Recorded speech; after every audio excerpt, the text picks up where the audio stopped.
Good morning, y'all. It's your boy Cree.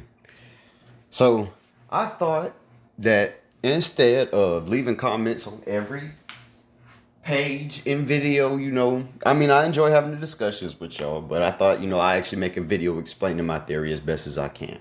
Um, so this has to do with, Mr. Robot. It's crazy right now. We all just on pins and needles on this ride. I think we all are happy and satisfied with the way things are going, but it's the wait for the reveal.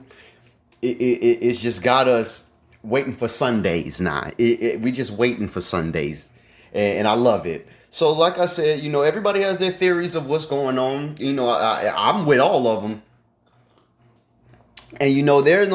And there's no right and wrong as far as the theories until the reveal happens, because this show is so great that anything is basically possible. Now, Sam Esmail has this thing about framing and wording that is just on a whole nother level, because there are things that are said in ways that things are shot that when you see them the first time, you're taking it in. But once you get to the later episodes and come back to see those things, it's like, yeah, that was in the picture. He did put that there. They did say this. So here is my theory.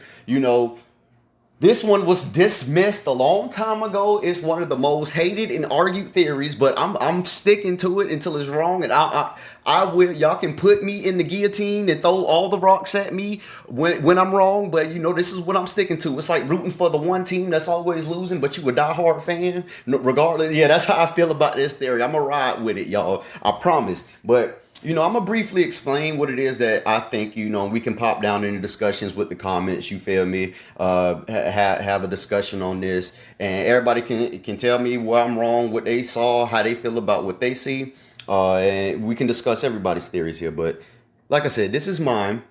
I feel as though Tyrell Wellick is actually the main character. Let me say that. And what I mean by that, I'll explain what I mean by that. I feel like he's the main character, but his real name is Elliot Alderson. You feel me? As we know in this show, they take on different identities all the time. Darlene, she has that lady's name. I can't think of what the name is right now. Not Susan Jacobs. The one lady when they went and did the data heist. That identity, that lady. I think Angela has another name. Her name's Claudia something. People take on different, and we saw Dom this recent episode. She's in the mirror convincing herself of this new Jackie identity. So names and identities are taken and used all over this show.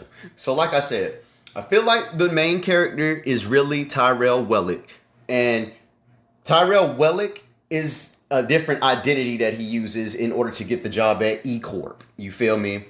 And I feel as though Tyrell sees himself as Elliot, the Elliot we know, when he's not living he's living a dual life, if you will. And we know that he's been through some trauma, and everybody says that, with the trauma, you create these different personalities, and the personality disorder he has is, common with the trauma he's faced and things like that. So, that's why he lives two dual identities. He has two different lives. He's two different people. So I feel as though when he's really the main character, but Elliot is who he sees himself as, who he really sees himself as. That's why we are always interacting with Elliot, Rami Malek. That is who he sees himself as when he looks in the mirror. Because one, we have Joanna and his wife and his son. His wife is borderline batshit crazy. She's into all kinds of different things and fetishes, as we know by watching the show. So this is probably like a turn on thing for her. We never know. But at the same time, I digress. But let me continue. So number one, Tyrell Wellick is actually the main character. But number two is who he sees himself as when he looks in the mirror, Rami Malek. But Like I said, he lives this dual life, and when he's not working at E Corp or with Joanna and goes to this apartment, he becomes Rami Malek, Elliot Alderson. He becomes himself, who he really is. And living that dual life, that persona actually took on, something of itself. It became Elliot, the dual personalities. One takes over at one time, and the other one takes over at another time. But that dual personality, Elliot, created Mr. Robot. He is an alter of an alter, basically like an inception of alters. So whenever Tyrell, number one, is interacting with number two in his mind, he can only see number three as number two because he didn't create him. His alter created him. Does that make sense? I know it doesn't make sense. So basically, my proof of that is in episode 2, season 2 finale, when they were in the car talking, and when Rami Malek, Elliot said to Tyrell, when it comes to me, it's best you do nothing. Remember when they first had that conversation? We saw it as Mr. Robot having that conversation with Tyrell, and then it was revealed later that it was Elliot having that conversation with Tyrell, Rami Malek having it with Tyrell Wellick. You feel me? So that's what I'm saying. He can't see number three, but he knows he's there and can only see him through Elliot. So then, like I said, on that same episode, when he's freaking out and when he kissed Darlene and he starts freaking out and he goes home to his apartment and he looks in the mirror, the first face he transforms into is Tyrell Wellick. Elliot's face turns into Tyrell Wellick. That's the screenshot from at the very top right there. Like I said, there are things that I've seen that support this theory. Episode 1, season 1, when E Corp comes into the building, Tyrell Wellick stops and introduces himself to Elliot. And remember when he's talking about the operating system he's running, he reads Elliot's mind immediately. He said, "Yeah, I know what you're thinking." Bam. There are little subtleties here and there. Remember when Mr. Robot number 3 shoots number 1 and the bullet quote unquote jams, and number 1, Tyrell Wellick, screams, "See, that's proof." Mr. Robot says, "Proof of what?"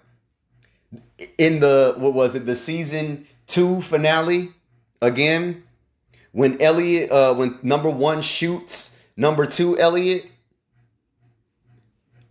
he says, Elliot says to Mr. Robot, "He's not real. He's just like you." And Mr. Robot says, "No, he's not like us. He's not like me." Like I said, it has to do with the way things are worded and the framing that Sam Esmail has mastered.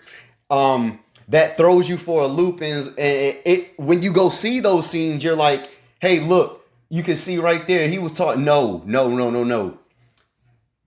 Perfect example is when Irving came in to save Elliot after being shot. When Irving came in, he checks him and says he's still alive, and Tyrell Wellick is screaming, "I just need to know if he's gonna live."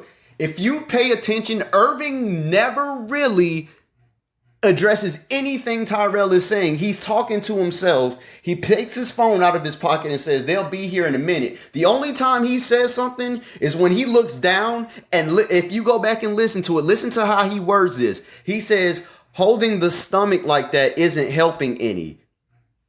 And Tyrell looks at him and he looks down and takes his hand off of Elliot's stomach. That is the only thing he ever says to him.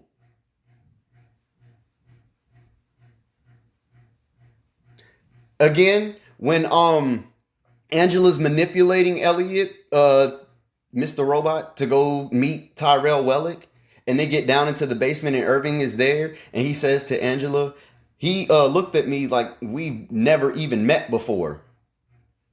Because he's never met Elliot before or Mr. Robot. At least not before that point. I could be wrong. Y'all could point it out to me. But then, notice this. Remember Santiago, the FBI agent? Every time he sees Tyrell Wellick, he calls him a weirdo. Why?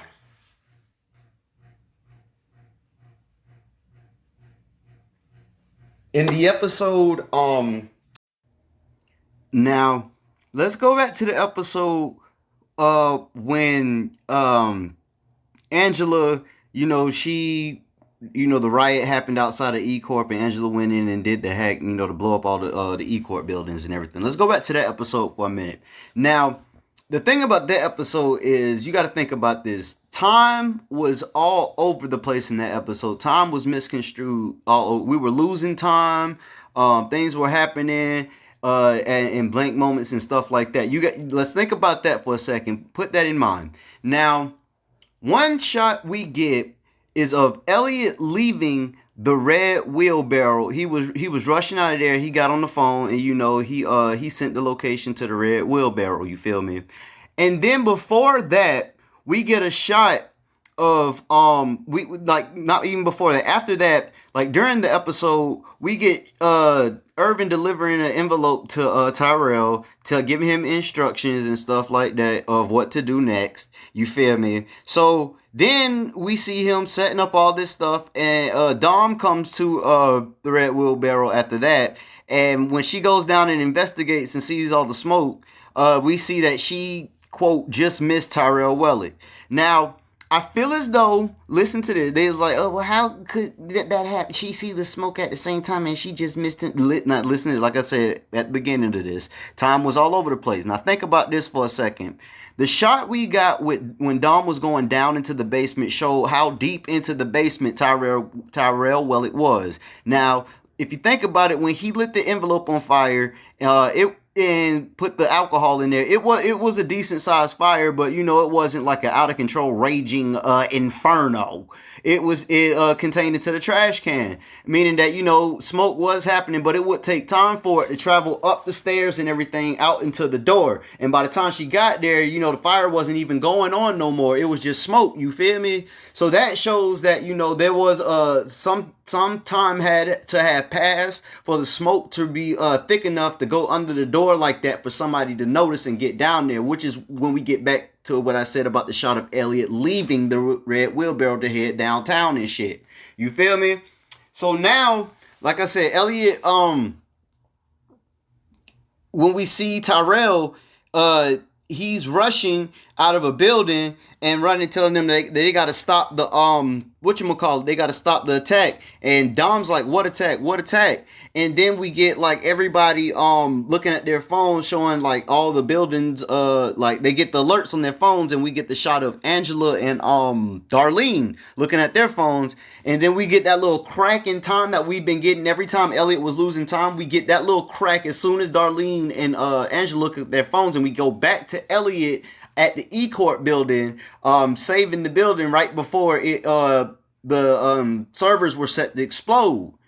So meaning that, like I said, put this in mind, that if you think about it, that could have happened first to save the building, the downtown building, before it blew up, before all the buildings were set to explode. Elliot could have saved the building, ran out, and told them that they needed to stop the rest of the attacks. And then Dom could have asked him what attacks, and then everybody got the text message. You feel me?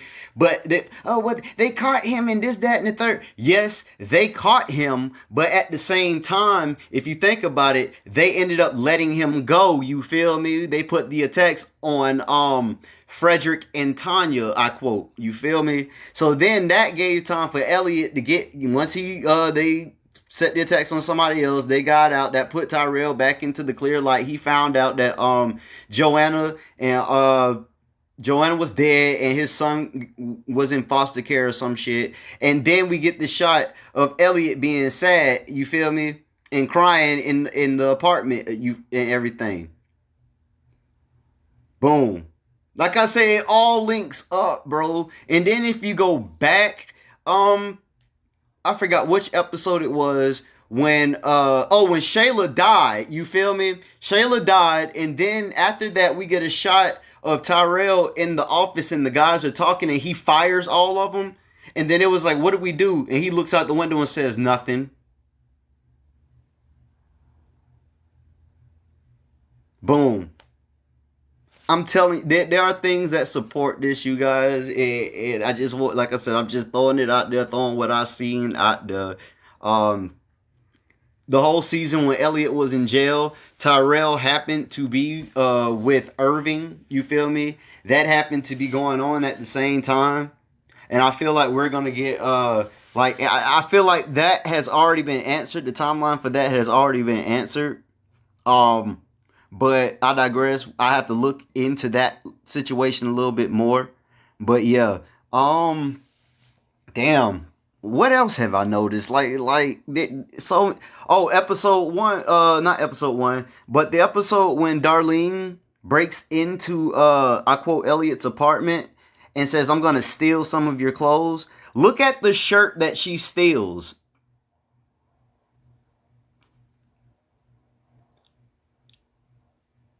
Elliot, I feel like, yeah, it's just like I said. There's so much things that are pointing to this.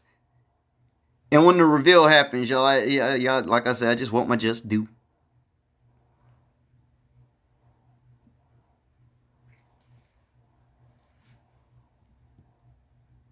Y'all. But yeah. So yeah, nah, I'm on it. Nah. So let's go back to the episode where Elliot walks up to Tyrell's, and I quote Tyrell's house, and Joanna walks up and she sees him and says, "Can I help you?" And he turns around and sees her. And if you look at Joanna's face the whole time she's talking to him, it's like her mouth is cringing with anger and disgust. And then she says something, I believe it's in Turkish. And then when Elliot says, "I don't understand what you're saying," she turns and looks sad because I believe she thought that speaking in that language would like snap him back into the Tyrell personality, but it didn't. And she says, "I know you're working with my husband." And every time Elliot runs into her, he says, "I feel like she's looking right through me. I feel like she can see us talking." Because she knows. And remember when she pulls up to meet Elliot when he finally gets out of jail, and she pulls up and she rolls down the window and says, "Hey, Ollie." And then we have the flashback of her getting ready and everything like that, and she puts those cubic zirconia earrings in.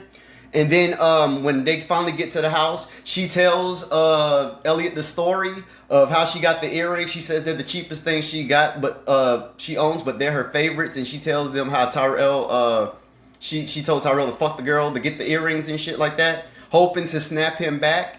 And then she passes him the phone,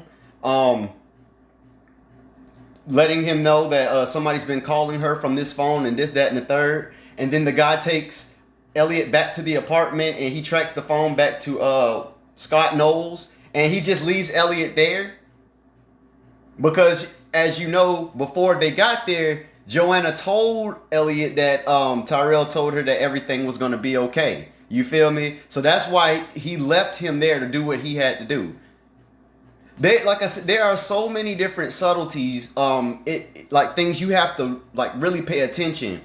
And my thing is, if you have your own theory, it's not hard to go back and rewatch the episodes to find things that support whatever it is you're thinking or will disprove everything you're thinking.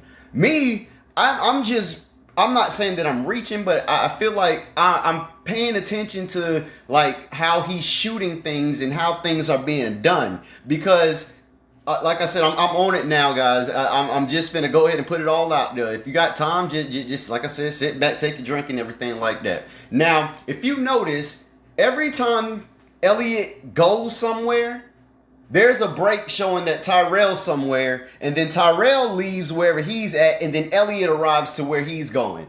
And there's actually one episode where Mr.Robot stops Elliot and says, "I don't know what you think you're doing, but you don't have time to do all of this. I don't know what you think you're trying to do in all this short amount of time, but you don't have time for all this." And that's because he's jumping back and forth.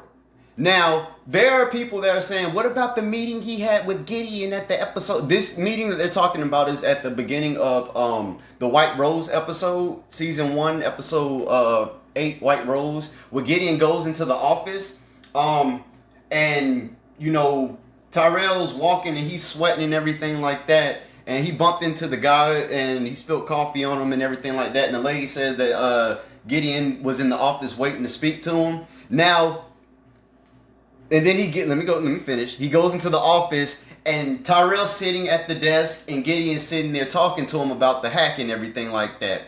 You have to pay attention to that conversation because, listen, one, Gideon says, before you say anything, first of all, why in the hell would you interrupt Tyrell Wellick sitting right there in front of you? Like that, because now I say that because, listen, that's how you talk to somebody when you're on the phone. Like, before you say something, let me finish. And I point that out because if you look at the framing, Tyrell's sitting at the desk, and before him is the phone. The phone on his desk is sitting right in front of him. And I'm thinking that, as we know, Elliot and them have the ability to change what it is that we see based on their own perceptions. Meaning that I don't think that he was really in the office. He might have been in, I quote, his office, at his desk, at the apartment or whatever, you feel me? Because then he puts those headphones in after Gideon leaves, and he tells the lady, I thought I told you I didn't want any interruptions today, or this, that, and the third. And you feel me? He tells the lady that patch him through to somebody, and he'll take it on his mobile phone. So then Gideon gets to the office, and Elliot walks in, and they exchange that look. You feel me?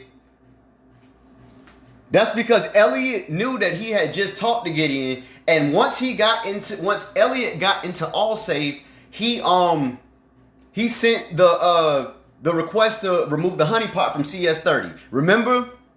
All that happened as soon in that one split little moment in time. People say that that would mean that Price and everybody else knows about his identity and blah blah blah. First of all, like I said before, White Rose has dual identity, so who better to understand what's going on with Tyrell than White Rose or Zhang? And then at that moment when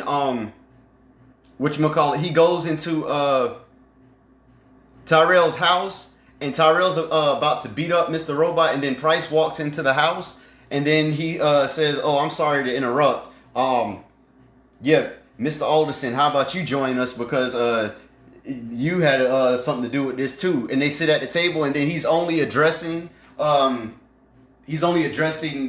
letting him know about the CTO position and how it's only a fake and blah blah blah blah blah. He was being sarcastic. Again, in the episode that just happened, when they finally got the Deus group, remember Zhang asked, "Where's Tyrell Wellick?" And then Price says, I don't know, probably dead somewhere.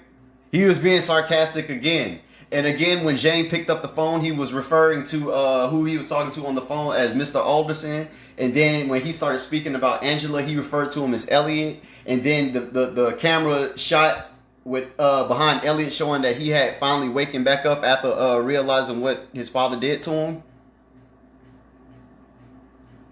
Bro. And then they showed us that whenever Tyrell has like little breaks in his, like mental breaks, and he needs to release, he always drives off to the hood somewhere. Remember when he was beating up the bum after he didn't get the position, and he paid the bum to beat him up? And then at the same time, when he went to have the conversation with Mr. Robot, he drove back to the hood again. And then the driver got out of the car. You feel me? So, bro, it's like, and then remember on season 2 when he was getting the site ready, and then we flashed over to peep this. Listen to this. He was getting the site ready, and then we flashed over to Tyrell and Scott Knowles in the office having the conversation about Scott Knowles going on interviews. And then he basically owns Tyrell Wellick. You feel me? And then we flash back to Elliot working on the site. And I quote, as soon as we flash back to Elliot, he says, "I was trying to use forced thinking, but damn, it didn't work." Because when he was forced thinking, he flashed over to the Tyrell Wellick memories and personalities and what he was thinking. For a minute, he disappeared. You feel me? And then, if you notice, that office was purple, the same shade of purple that Tyrell Wellick died and disappeared into on the episode Not Found. Boom. Meaning that he receded back into the memories. I guarantee you, I'm guessing when we get Mr. Robot trying to wake up the Tyrell Wellick personality again, we're gonna go back into that office that he had that argument with Scott Knowles in. I promise you, that's probably where he is. He's in that office, maybe, but it's gonna be that whatever it is, it's gonna be that same shade of purple. And you wanna know what that goes back to? Remember when Angela got took into finally meet White Rose, and the little Angela was at the computer, and she said, "Are you red or are you purple?" And Angela said, "Purple."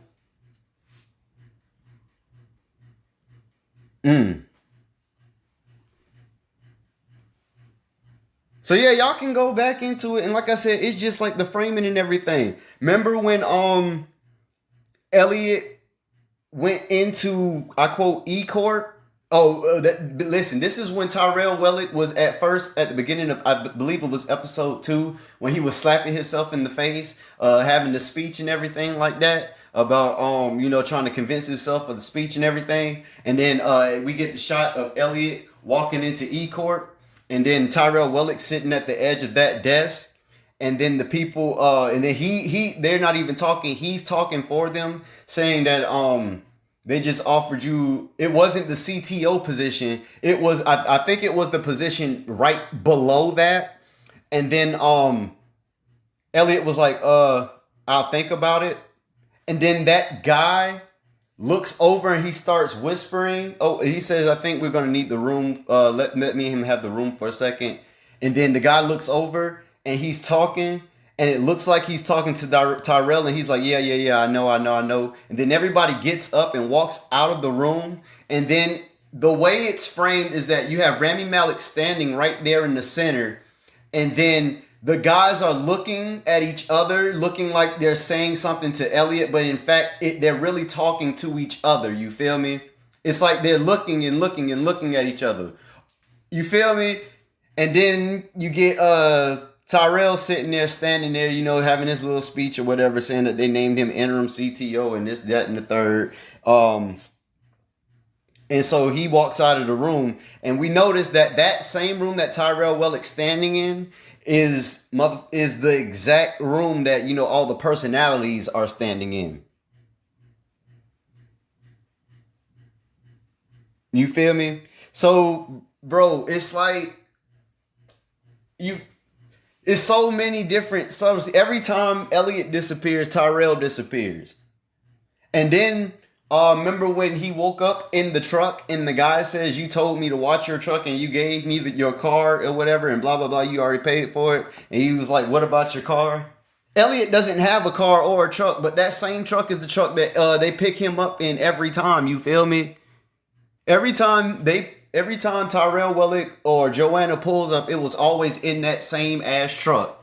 And then he was like, "Yeah, this is your car. You told me to watch your car and everything. You've been there for 3 days." And he wasn't even in the passenger. He was in the driver's seat, bruh.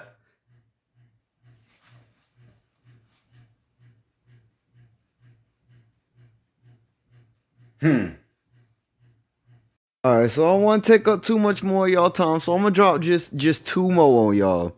So, in the episode Not Found, remember when they all went to the store? I quote, they all, and they're trying to pay for the gas. And if you notice, the cashier, the lady, she only refers to them as one person. She says you, and you this and blah blah blah blah blah. She only refers to them in the singular. So then once they pay for the gas and everything, they walk outside and the van's gone. They come back in the store, and Elliot, Rami Malek, he says none of our phones have signal. And the lady says, "Well, I understand how you guys feel." Now, the only reason she refers to them in the plural at that moment is because Elliot says that says something that infers that there are more than one. You feel me? And so then the lady goes on and she recognizes him as Tyrell Wellick. And if you notice in the frame when she says Tyrell Wellick and she points her hand is pointing at Elliot, not at Tyrell in the background, which means that all three of them are present. As far as like the personalities, but the lady can only see one of them, which is Elliot at the moment. And in her eyes, she's seeing Elliot as Tyrell. You feel me? Because like I said in the beginning, the world that they're in, they see Elliot as Tyrell, and we see him as Elliot because that's who he wants us to see him as. That's how he sees himself. You feel me? So that's what I'm saying. And then, like I said, when she's explaining the directions and everything, she says, then you will find yourself. You have to pay attention to how they word things. So she's telling him that she's giving him singular the directions, to the nearest town and stuff like that. And when he leaves, she says, hopefully you will learn some manners on the walk. She only refers to them, talks to him. But like I said, when Elliot says that none of our phones have signal, she says, I understand how you guys feel. She's referring to whoever Elliot's talking about when he says our, you feel me? So you have to pay attention to that. And like I said, I got one more for y'all. And this goes back to, I think it's the episode Python, when Elliot is waiting. He's trying, like I said, he's trying to be the silent observer or whatever. And he's waiting for the cab to come get him to meet Tyrell after he got the address or whatever. Now, when he gets into the cab, he's asking, are you Elliot? Are you Elliot? And he's not responding to the cab driver because he's looking crazy, you feel me? He's looking at him. And then he finally says, yes, I'm Elliot or whatever. And then the cab driver says he's asking for the address to where he wants to go. And then he says, I don't know. And then finally Tyrell, I quote, gets into the car and gives him the address. And then the cab driver makes a motion. It's like, goddamn, finally, you feel me? And then he pulls off or whatever. And so Elliot, I quote, starts freaking out saying, do you see him? Do you see him? Do you see somebody else back here? I need you to tell me right now, do you see somebody else? The cab driver never acknowledges that there are two people in the fucking car. He's wondering what the hell is going on. And he starts speaking in his native language, you feel me? But never once acknowledges that there are two people in the car until he finally says, forget this, and lets them out, you feel me? And then Tyrell's looking acting nonchalant, like, what's going on with you? You're freaking out. You need to calm down, blah, blah, blah, blah. You feel me? So that lets us know that, like I said, these people never, whenever they're in their, their presence, the strangers, people that don't know what's going on, never acknowledges more than one of them. But people like Angela, people like Darlene, they always say they. And like when they're talking to one of them, they refer to the other one in pronouns like him. You can't work with him. Don't trust him or them, or you can't let them get into your head and stuff like that. So like I said, y'all, that's what I've noticed. Like things might just pop up on me as I'm watching it some more. We're getting to the nitty gritty. Hope, like I said, when this reveal drops, y'all, just let me point to me, give me a shout out, y'all. I appreciate your time, like and subscribe. You feel me? I'm gonna go ahead and let y'all get back to your day. But thank you, and I'll holler at y'all.